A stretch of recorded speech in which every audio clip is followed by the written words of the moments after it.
Бүгінгі бұл видеода авиация қазақ тіліндегі сабақтарының алғашқы сабағында Бернулли принципі мен аэродинамикалық күштер туралы сөйлесетін боламыз. Бұл тақырыптарды түсінген кезде сіздер ұшақтың қалай ұшады деген ең қызықты сұрақтардың біріне жауап бере алатын боласыздар. Ал ендеше кеттік. Алғашқы ол Бернулли теңдеуі. Осы Бернулли теңдеуінің түсіну арқылы көптеген аэродинамикалық құбылыстар және гидромеханикалық құбылыстар түсінуге болады. Алғашқыда оның авторы бұл жерде көрсетілген.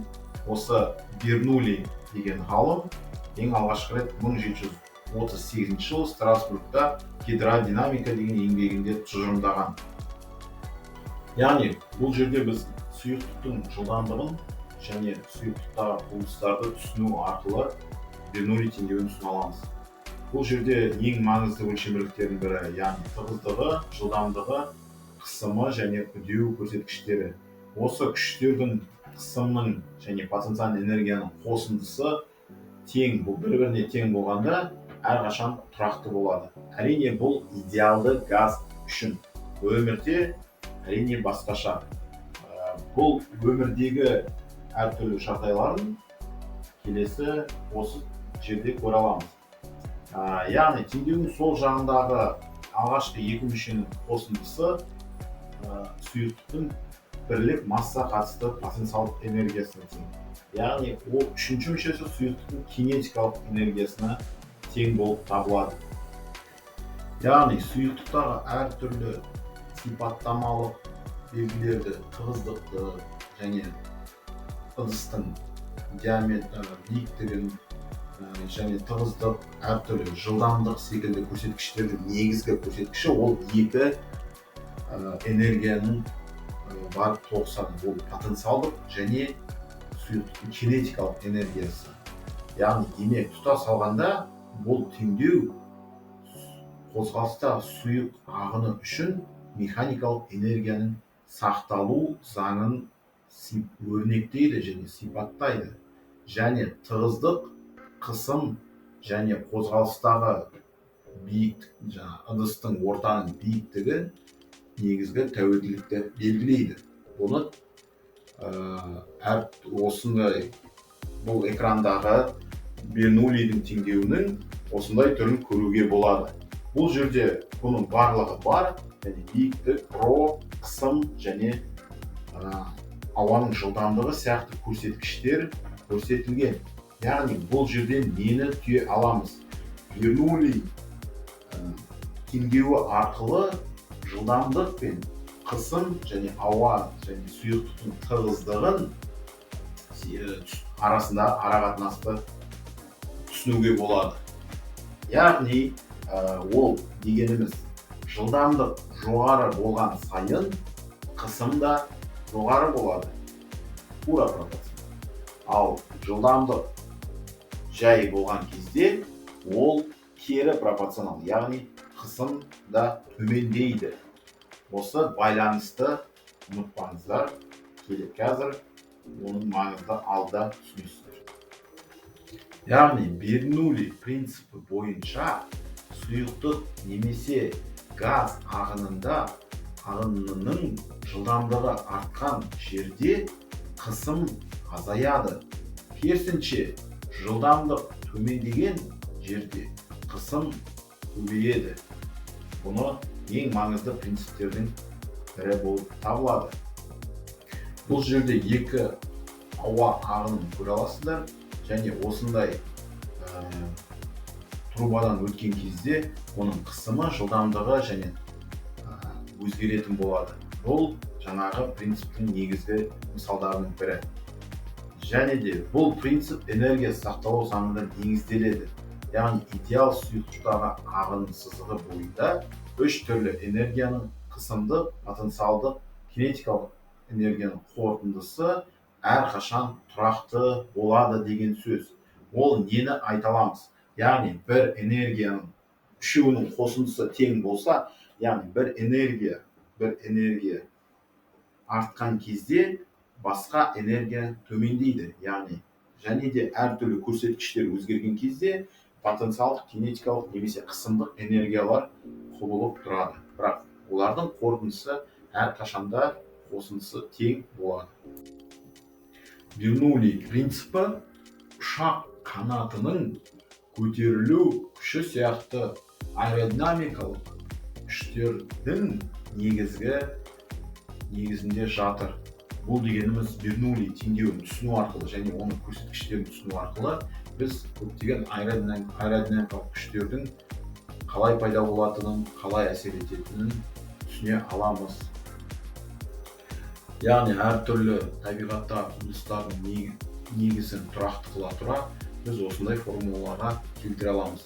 Негізгі айта кеткенде идеал газ үшін осындай формула болады. Және оң жақтағы бұрышындағы эксперименттік кескін сурет арқылы байқасаңыздар, жаңағы айтып кеткен барлық негізгі құбылыстары осы теңдеулермен түсіндіруге болады.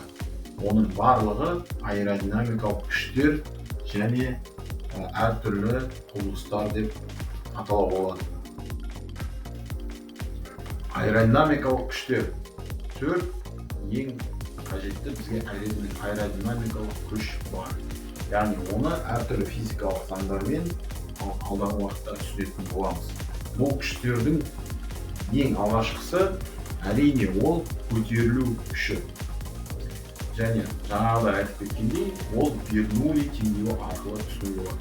Көтеру күші подъемная сила дейді, лифт дейді, жалпы ұшақ қалай көтеріледі. Ұшақ алға жылжыған кезде, қозғалған кезде осындай ең маңызды суретке назар аударайық. Бұл графикте біз көретініміз ауа осы қанаттың кескіні, яғни осы қанат ұшақ алға қарай жылдам қозғалған кезде ол ауаны кесіп өтеді және қақ жарып өтеді. Яғни ауа екіге бөлінеді деуге болады. Екі түрлі ағын пайда болып, ол ұшақтың қанаттың жоғарғы бөлігінде және төменгі бөлігінде жылдамдық көрсеткіштері әртүрлі болады.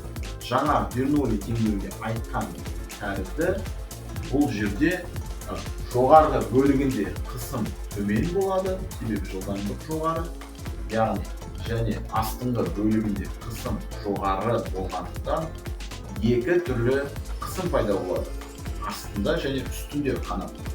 Бұл екі түрлі қысымды сипаттау арқылы екеуінің айырмашылығы ол көтеру күші болып табылады. Яғни үстіндегі қысым төмен болғандықтан және астында жоғары болған қысым жоғары болғандықтан жоғарғы қысым осы артып ұшақ төбеге самғайды.